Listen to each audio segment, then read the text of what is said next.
తెలిసినా కొందరు కొందరు ఏ మాత్రం లెక్క చేయకుండా యమధర్మరాజుకే ఫోన్ చేసి మాట్లాడతారు. బాగున్నారా యమధర్మరాజు గారు అని చేయి చాపి సెకండ్ ఇస్తారులా, ఆఖరికి ప్రాణాల మీదకి తెచ్చుకుంటారు.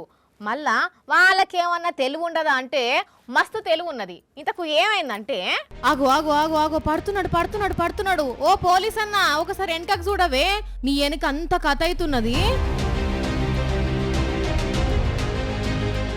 అయ్యా బతికిండు పోండ్రి.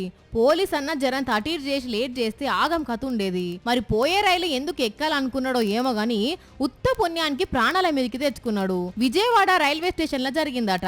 ప్రాణాలు కాపన్న పోలీస్ అన్నను మస్తు మంది తారీఫ్ చేస్తున్నారు. కానీ జనాలు ఒక రైలు కాకపోతే ఇంకో రైలు వస్తుంది, జరగిసోంటి ప్రయోగాలు మానుకోండి సరేనా.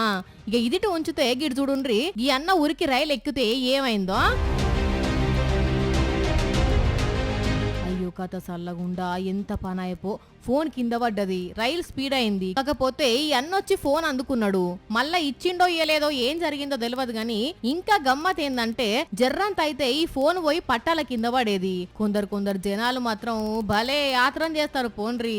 రైళ్లు బస్సులు కదిలినంత సేపు ఉత్త కూసుంటారు, అవి కదిలినాక పోయి ఈ ఒగిట్ల ప్రాణాల మీదకి తెచ్చుకుంటారు. మీరైతే జరగిట్ల పర్షాన్ల పడకుండ్రి సరేనా.